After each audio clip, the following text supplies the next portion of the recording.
નમસ્કાર, તમે જોઈ રહ્યા છો મંતવ્ય ન્યૂઝ અને સીધા સંવાદ સાથે હું આપની સાથે મહેન્દ્ર। सात फेरों से बंधा जन्मों का ये बंधन, प्यार से जोड़ा है रब ने प्रीत का दामन।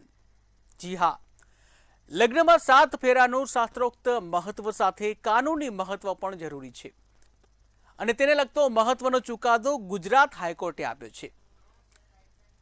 ગુજરાત હાઈકોર્ટના જસ્ટિસ ઇલેશ વોરા અને જસ્ટિસ આર.ટી. વજરાણીની ખંડપીઠનો આ ચુકાદો કાયદો અને સંસ્કૃતિ વચ્ચેનો અત્યંત મજબૂત કડી સમાન છે। યુકે સ્થિત યુવકના હસ્તાક્ષરો દબાણપૂર્વક મેળવી તૈયાર કરાયેલા મેરેજ સર્ટિફિકેટના કેસમાં કોર્ટે કાનૂની વાસ્તવિકતા અને ધાર્મિક મહત્વને વધુ સચોટ રીતે સમજાવ્યા છે।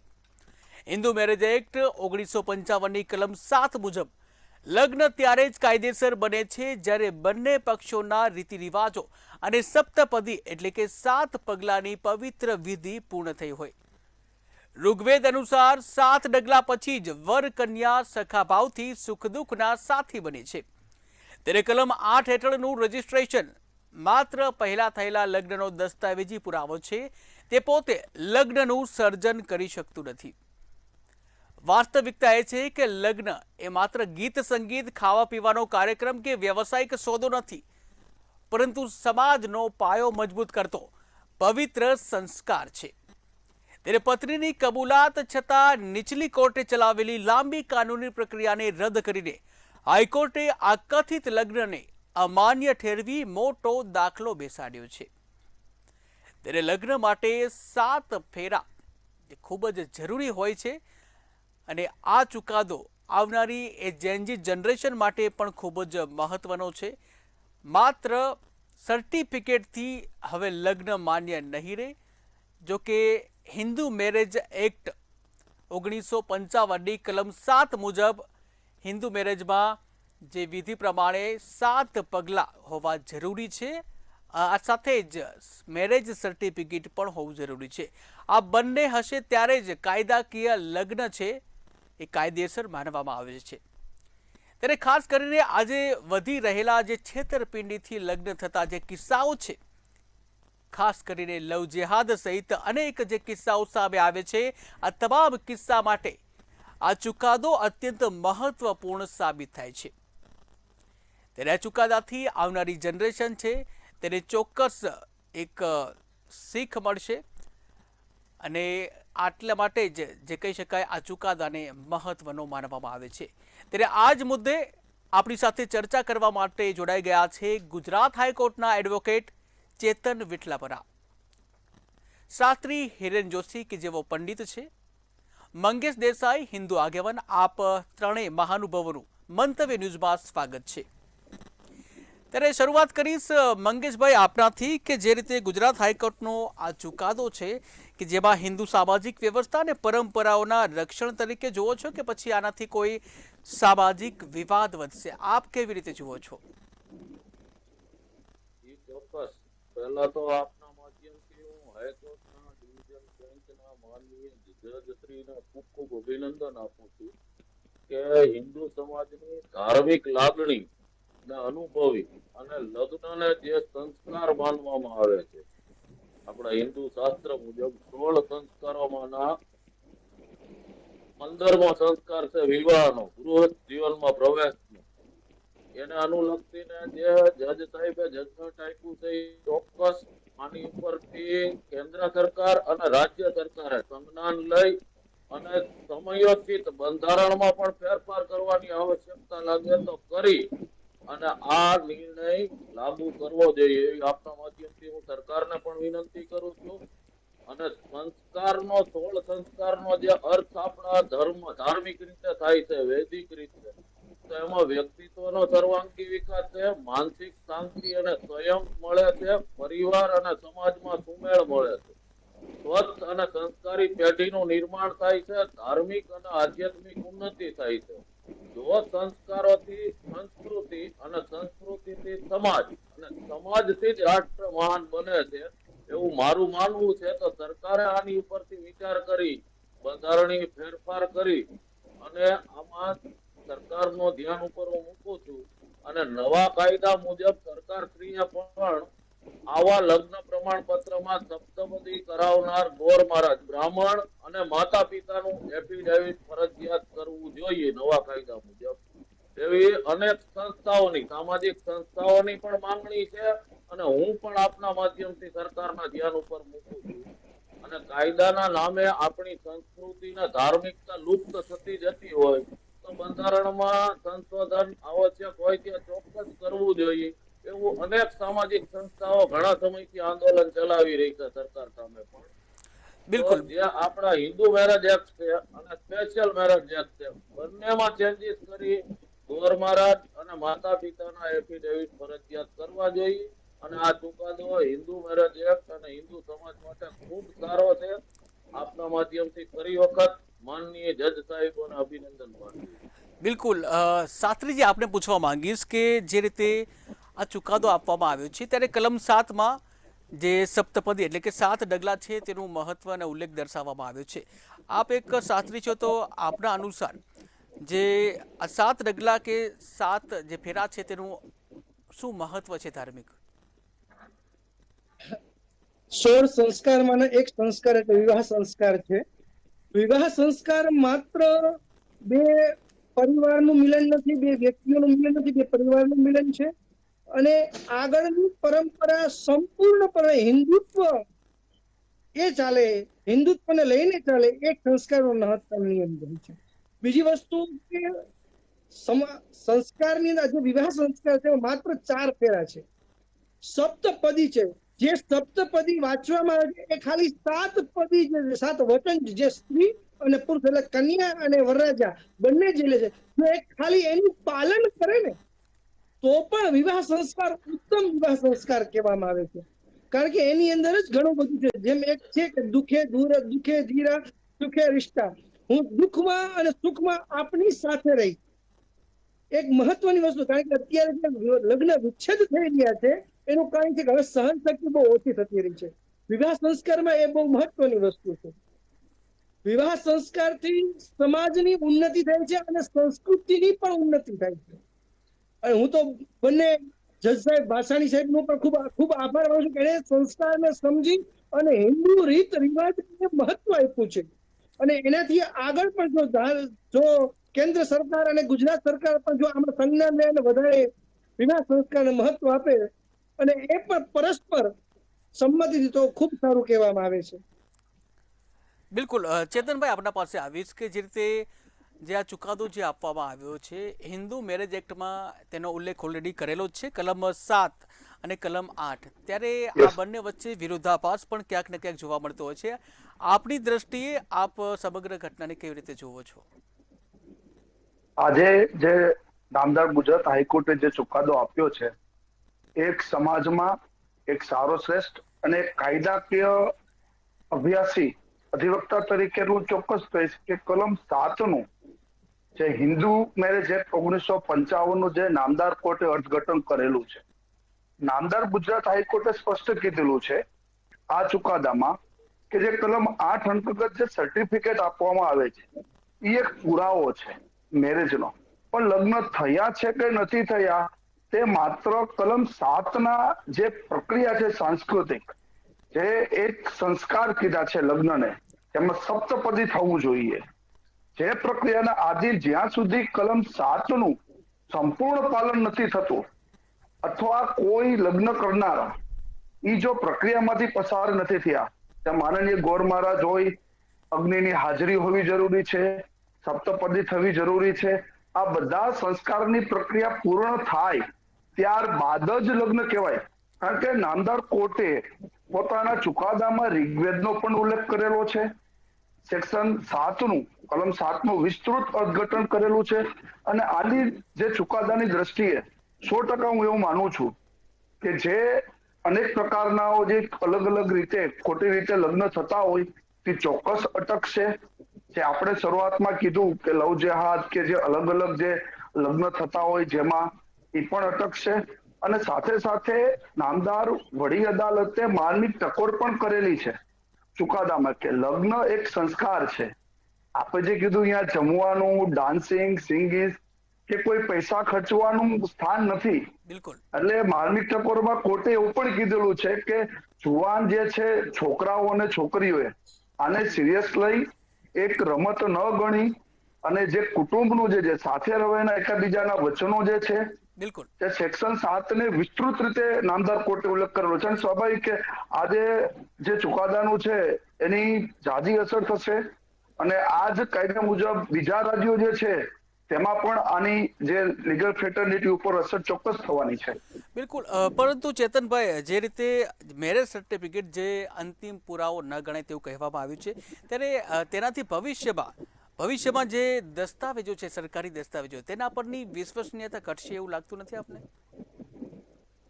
નહીં, જે લગ્નને એક જે સર્ટિફિકેટ આપવામાં આવે છે તેની જે વેલિડિટી સાથે સેક્શન 7 નું કે જે મારું વ્યક્તિગત માનવું એવું છે કે જો સાથે સાથે જ્યારે મેરેજ રજીસ્ટ્રેશન થતા હોય ત્યારે સપ્તપદીના અત્યારે પુરાવા ઘણા નથી લેતા હોતા, એ આપવા જોઈએ. અને એ પ્રશ્ન આગળ જે છે નામદાર કોર્ટના જે ચુકાદા પછી આગળ કઈ રીતે જાય છે એના ઉપર એનો આધાર રાખે છે. પણ એક સમાજમાં પરિવર્તન જે લગ્ન બાબતે જે છે કે જેમાં માતા પિતાની સહમતિ જે હોવી આવશ્યક છે અત્યારની પરિસ્થિતિ મુજબ, તો આ જે વસ્તુ છે એનો સુધારો પણ આવશ્યક છે. બિલકુલ. મંગેશભાઈ, આપના પાસે આવીશ કે જે રીતે આ કેસમાં વિદેશમાં રહેતા જે ભારતીય યુવકને ખોટી રીતે લગ્નના પ્રમાણપત્ર દ્વારા જે કહી શકાય કે ખોટી સહી કરાઈ અને ફસાવવામાં આવ્યો હતો, ત્યારે આ સમાજમાં જે આ કાયદો જે મતલબ જે આ ચુકાદો આવ્યો છે તો તેની કેવી પ્રકારની અસર થશે? એની ખૂબ સારી અસર થશે. આ તો ઠીક છે, એ ભાઈ વિદેશમાં હતા, અહીંયા લોકલ ગુજરાતમાં કે ભારતમાં રહેતા પણ અનેક લોકો, એમાં દીકરી ફસાતી હોય, દીકરો ફસાતો હોય, બંને ફસાય છે એવું નથી. બિલકુલ. બંને પક્ષે ક્યાંય ને ક્યાંય એવું થતું હોય છે. અને અનેક જગ્યાએ આપણે જોઈએ છીએ કે પંચાયતને લગ્નનું સર્ટિફિકેટ આપવાની સત્તા આપેલી છે, તો એક પંચાયત એવી હોય કે ત્યાં વસ્તી 200 લોકોની હોય ને વર્ષમાં 1200 મેરેજ એની પંચાયતમાં નોંધાતા હોય છે, જે તદ્દન ખોટા અને પૈસાના વહીવટથી જ થતા હોય છે કે ત્યાં કોઈને રૂબરૂ નથી જવું પડતું, ત્યાં ગામમાં એવી કોઈ વ્યવસ્થા નથી હોતી, 1200 લગ્ન થઈ શકે, એકના એક ગોર મહારાજનું નામ લખેલું હોય છે. આવા અનેક પુરાવાઓ સરકાર સમક્ષ અનેક સંસ્થાઓએ ગયા વર્ષે જ આંદોલન કરીને આપેલા હતા. સરકારે પણ, ગુજરાત સરકારે કીધું હતું કે અમે વિચારીને પરિવર્તન લાવીએ છીએ કાયદામાં. માનનીય નાયબ મુખ્યમંત્રી હર્ષભાઈએ જાહેરાત પણ મીડિયામાં કરી, પણ પ્રોપર કાયદામાં કોઈ સંશોધન થઈને ફેરફાર આવ્યું હોય એવું હજી મારા ધ્યાન ઉપર આવતું નથી. અને આપણા જે 16 સંસ્કાર છે એ સંસ્કાર મનુષ્યના શરીર, મન અને આત્માને શુદ્ધ અને સજ્જ અને ઉન્નત બનાવવાની વૈદિક પરંપરાના છે. તો અનેક ધર્મોને કાયદાકીય રીતે પ્રોત્સાહન આપવામાં આવેલું છે એની સામાજિક વ્યવસ્થામાં, લગ્નની વ્યવસ્થામાં. તો હિન્દુ ધર્મને જ તે કેમ અલગ કાયદાથી પર રાખવામાં આવે છે? તો એની વૈદિક પરંપરાઓને આધીન જ કાયદો બનાવવો જોઈએ એવી હું ફરી પાછી મારી માંગણી આપના દ્વારા સરકાર સામે મૂકું. બિલકુલ. બિલકુલ. શાસ્ત્રીજી, આપને પૂછવા માંગીશ કે સપ્તપદી અને 7 ફેરા, તો આ બંને વચ્ચે શું તફાવત છે સમજાવશો? વૈદિક લગ્ન વિધિમાં પહેલા તો લગ્ન 8 પ્રકારે થાય છે. બિલકુલ. એમાં 8 પ્રકારમાં ગંધર્વ લગ્ન ઇત્યાદિ છે. એમાં આપણે જે આ લગ્નની વાત કરી છે એ બ્રાહ્મ્ય લગ્ન છે, જેમાં માતા પિતાની અનુમતિથી લગ્ન થાય છે.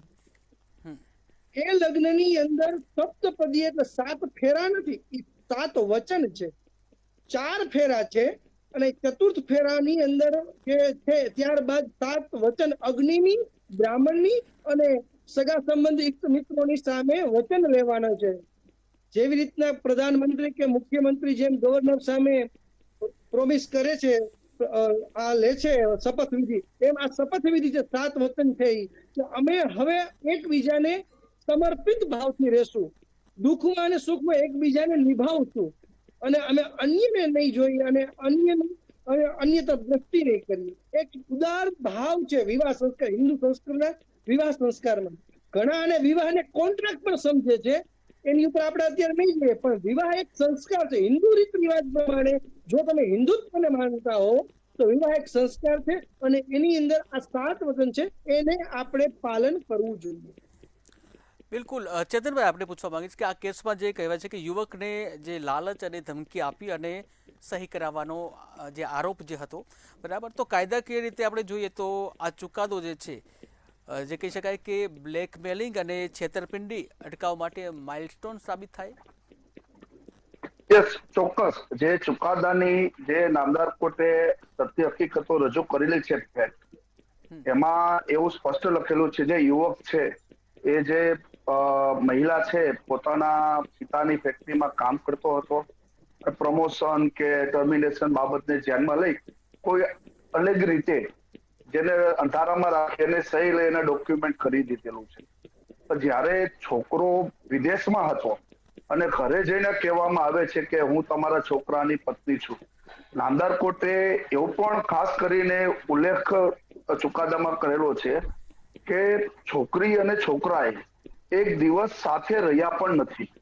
ખાલી સપ્તપદીથી આ ચુકાદો અટકતો નથી, એનાથી વિશેષ કીધેલું છે કે બંને સાથે કોહેબિટેશન, સાથે પોતે રહેલા હોવા પણ જરૂરી છે.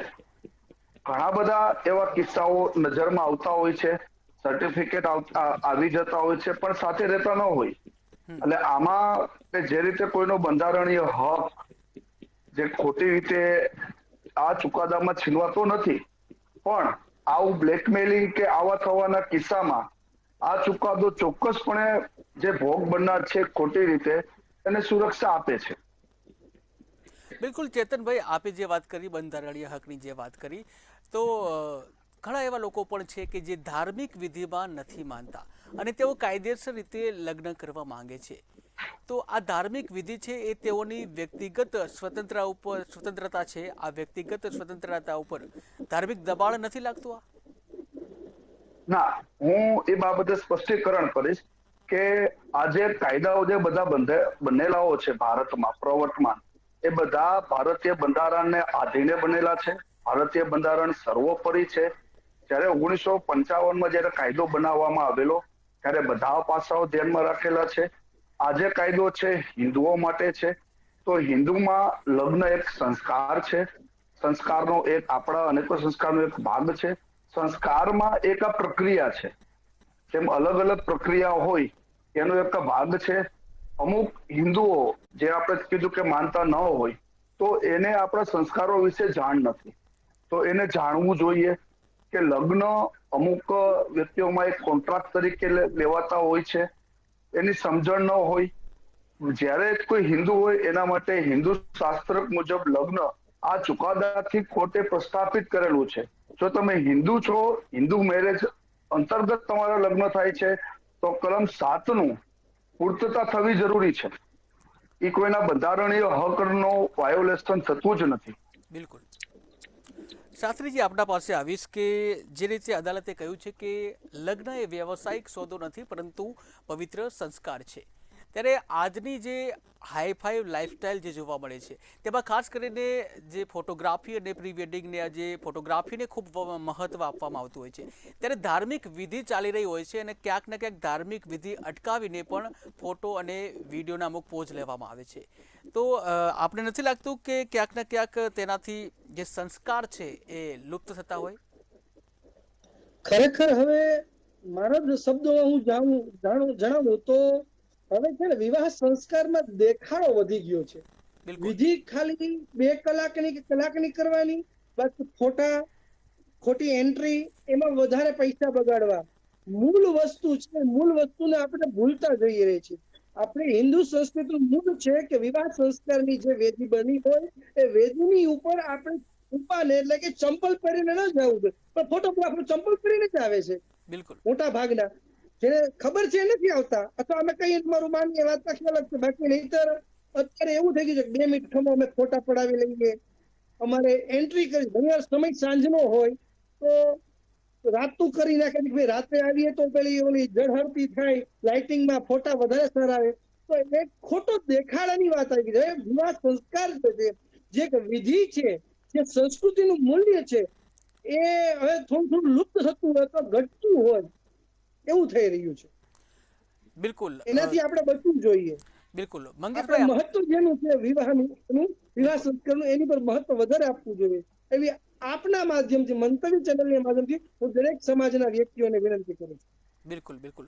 મંગેશભાઈ, આપના પાસે આવીશ કે જે પશ્ચિમી સંસ્કૃતિ છે, આ પશ્ચિમી સંસ્કૃતિનો પ્રભાવ આજની યુવા પેઢી ઉપર ખાસ કરીને એટલો બધો વધી ગયો છે કે તેઓ જે કહી શકાય કે લગ્ન છે એને માત્ર જે કાનૂની કરાર માને છે અથવા તો લિવ ઇન રિલેશન જે વધી રહ્યા છે, ત્યારે આ પ્રકારનું જે કલ્ચર જે ડેવલપ થઈ રહ્યું છે અને તેની સામે આ જે ચુકાદો આપવામાં આવ્યો છે, ત્યારે શું તેનાથી આપને લાગી રહ્યું છે કે સામાજિક મૂલ્ય પુનઃસ્થાપિત થઈ રહ્યા છે?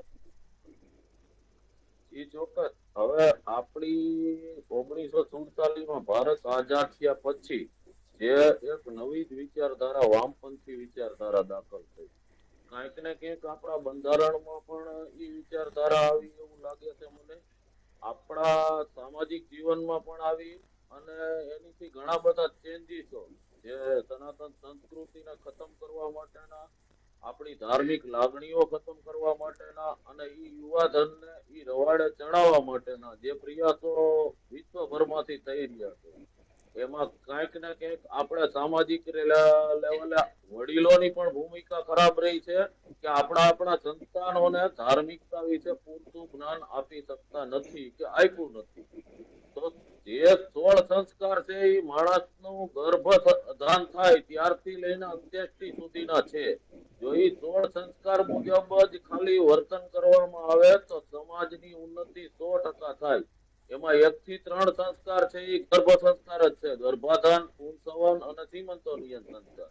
પછી 4 થી 9 સંસ્કાર છે એ જન્મ પછીના બાલ્યાવસ્થાના સંસ્કારો છે, જાતકર્મ સંસ્કાર, નામાકરણ, નિસ્મરણ, અન્નપ્રાશન, ચૂડાકર્મ, મુંડન અને કર્ણવેદ. અને 10 થી 14 નંબરના સંસ્કારો છે એ વિદ્યારંભ, ઉપનયન, વેદારંભ સંસ્કાર અને કેસાન, જે શિક્ષણ, સંસ્કાર અને વ્યક્તિત્વ વિકાસના છે. પછી 15મો સંસ્કાર ગૃહસ્થ જીવનમાં પ્રવેશનો વિવાહ સંસ્કાર આવે છે અને 16મો અંતિમ ક્રિયા અને શાંતિનો અંત્યેષ્ટિ સંસ્કાર આવે છે. બિલકુલ. તો આ સંસ્કારોનું જો ગર્ભાધાનથી લઈ અને 16 સંસ્કાર સુધીના બધા જ નિયમો, બધા જ સામાજિક સંસ્થાઓના માધ્યમથી હવે અત્યારની પેઢીને સાચી સમજણ વૈદિક સંસ્કૃતિની આપી અને પેઢીને પાછી વાળવાની જવાબદારી દરેક સામાજિક સંસ્થાઓની છે, દરેક આગેવાનોની છે. તો દરેકે જવાબદારી સ્વીકારી અને દરેક આપણા યુવા ધનને પાછું ધાર્મિકતા પરત વાળવું પડશે. બધાએ સમજી વિચારી સાથે મળી અને એમાં જ્યાં જરૂર હોય ત્યાં સરકારે પણ કાયદામાં સુધારો કરી અને ધાર્મિકતાને પ્રોત્સાહન મળે એવું અનેક ધાર્મિક કાયદાઓ અલગ અલગ છે, આપણા દેશમાં પણ છે. સમાજ માટેના લગ્નના કાયદા અલગ છે, યા તો પછી બધા માટે બંધારણીય કાયદા એક સરખા રાખવા પડે બધી જ પબ્લિક માટે. તો એનામાં કોન્ટ્રાક્ટ ગણાય છે, એમાં ઉંમરમાં પણ તફાવત છે.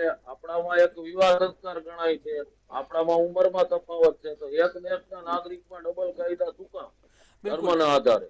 જો ધર્મના આધારે બીજા ધર્મને આપ્યો છે તો હિન્દુ ધર્મને પણ એના ધર્મના આધારે જ કાયદા હોવા જોઈએ. બિલકુલ મંગેશભાઈ, બિલકુલ મંગેશભાઈ, આપે જે વાત કરી અલગ અલગ ધર્મની, ત્યારે ખાસ કરીને જે વિધર્મી દ્વારા યુવક હોય કે યુવતી, હિન્દુ યુવક યુવતીઓને ક્યાંક ને ક્યાંક ફસાવી અને લગ્ન કરાવવામાં આવતા હોય છે, એવા સમયે આ ચુકાદો જે આવ્યો છે કેટલો અસરકારક સાબિત થશે? આ ચુકાદો એને લાગુ કરતા નથી થતો. ઈ સ્પેશિયલ મેરેજ એક્ટ ની વ્યાખ્યામાં જાય ત્યારે અલગ અલગ ધર્મના દીકરા દીકરી લગ્ન કરતા હોય. બિલકુલ. આ ચુકાદો માત્ર હિન્દુ મેરેજ એક્ટ માટે નામદાર હાઈકોર્ટે આપેલો. જે અલગ અલગ ધર્મના લોકો માટે પાછો સ્પેશિયલ મેરેજ એક્ટ અલગ છે, એને આ ચુકાદાને કંઈ જ લગતું વળગતું નથી. બિલકુલ. હિન્દુ ધર્મમાં પણ આપણે જો વાત કરીએ તો ઘણા એવા છે જે યુવક હોય કે યુવતીઓને જે આ કેસ જે છે એવા ઘણા બધા કેસ જે સામે આવતા હોય છે કે જે લલચાવી ફોસલાવી અને લગ્ન કરતા હોય છે, એવા લોકો માટે આ કેટલું અસરકારક સાબિત થાય? આપણે હિન્દુ ધર્મની જ વાત કરીએ, કાયદામાં છટકબારી છે ત્યાં સુધી લલચાવી ફોસલાવી મનાવી પટાવી કોઈને કોઈ કરી શકે. કાયદો જે મા બાપની પરમિશન સાથેનો કે મોર મહારાજના એફિડેવિટ સાથેનો બનાવવામાં આવે તો લલચાવા ફોસલાવાનો પ્રશ્ન જ નથી આવવાનો. આજ બેંકમાં આપણે લોન લેવા જઈએ છીએ તો અનેક પ્રકારના ડોક્યુમેન્ટ બનાવવા પડે છે. ફાઇલ એક આપી દે તો 1 લાખની લોન લ્યો કે 1 કરોડની. બિલકુલ બિલકુલ જી જી. જે આપણે વાંચતા નથી શું લખ્યું છે. તો કાયદો જેવો સજ્જડ બનાવવો જોઈએ કે દરેક લોકોની સહમતિ હોય પરિવાર દીકરાના કે દીકરીના બધાના પરિવારની, ખાલી દીકરીની ચિંતા આપણા નથી કરતા. અને યુવાનો પણ ફસાય છે. બિલકુલ જે આ ચુકાદો આવ્યો એમાં યુવાન જ ફસાણેલો હતો. જી બિલકુલ એટલે દરેક સરકારે વિચારી અને સજ્જડ કાયદો કરે અને પરિવારની સંમતિ લે તો આમાં કોઈને કોઈ તકલીફ જ ન પડે. પછી સ્પેશિયલ મેરેજ એક્ટ હોય કે હિન્દુ મેરેજ એક્ટ હોય કે મુસ્લિમ હોય, બિલકુલ બિલકુલ ચેતનભાઈ આપના પાસે સરકારે જ આ આવીશ. બાબતમાં જી જી વિચારી જી આગળ વધવું આપણે ચેતનભાઈને સાંભળી લઈએ છેલ્લે. જી ચેતનભાઈ, છેલ્લો પ્રશ્ન આપને કે હિન્દુ મેરેજ એક્ટ જે છે અને એ અંતર્ગત જે અલગ અલગ ધર્મના, ખાસ કરીને બૌદ્ધ હોય કે પછી જૈન ધર્મ, શીખ ધર્મ હોય, ત્યારે આ લોકો જે છે એ લોકો હિન્દુ ધર્મ નથી માનતા, તો હવે તેઓને સાત ફેરા નથી ફરતા. આવા કિસ્સામાં લગ્ન માન્ય રહે કે ના રહે? હવે અલગ અલગ સંજોગો, જે આજનો જે ચુકાદો આવેલો છે એ માત્ર હિન્દુઓને લાગુ પડે છે. તેમાં અલગ અલગ ધર્મ, અલગ અલગ જે તમે કીધું કે જૈન છે એના માટે એ લોકોની લગ્નની પ્રણાલી અલગ છે. પણ અમુક ધર્મોમાં હજી પણ સપ્તપદી જોવા મળે છે. બિલકુલ, એમને કલમ 7 કેટલી લાગુ પડે એ લોકોને? હા, જો એની પ્રણાલી જો હશે તો 100% એમાં લાગુ પડશે. જ્યાં સેક્શન હિન્દુ ધર્મના જે અલગ અલગ જે પંથો થયેલા છે, એટલે કે પારસીની લગ્ન પ્રણાલી અલગ છે, મુસ્લિમની લગ્ન પ્રણાલી અલગ છે, એને આ કાયદો લાગુ નહીં પડે. પણ અહીંયા જે હિન્દુ પ્રણાલીથી જે મેરેજ થાય છે, જેના અત્યારે અલગ થઈ ગયેલા છે, પણ એના માટે 100% કાયદો લાગુ પડશે. એને સેક્શન 7 મુજબ જ જોવામાં આવશે. બિલકુલ બિલકુલ. તો સમયનો અભાવ છે અને આપ ત્રણેય મંતવ્ય ન્યૂઝ સાથે જોડાયા અને વિચારો રજૂ કર્યા. આપનો આભાર. તો દર્શક મિત્રો, જેવી રીતે આ ચર્ચા એ સ્પષ્ટ કરે છે કે કાનૂની નોંધણી સાથે ધાર્મિક અને સામાજિક વિધિઓ મૂલ્ય છે. કોર્ટનો આ નિર્ણય છેતરપિંડીના આધારે મેળવેલા ખોટા પ્રમાણપત્રોનો દુરુપયોગ રોકવા માટે અત્યંત પ્રશંસનીય છે. જોકે બીજી તરફ તે આજના આધુનિક સમયમાં કાનૂની પુરાવાઓ અને દસ્તાવેજોની સ્વાયત્તતા સામે પ્રશ્નાર્થ પણ ઊભો કરે છે. ત્યારે પરંપરાગત શાસ્ત્રોક્ત જ્ઞાન અને કાયદાકીય કલમો વચ્ચેનું સંતુલન સ્થાપિત કરતો આ ચુકાદો ભવિષ્ય માટે અત્યંત દિશાસૂચક સાબિત થશે. સીધા સંવાદમાં હાલ બસ આટલું જ. નવા વિષય સાથે ફરી મળીશું. મને રજા આપશો. નમસ્કાર.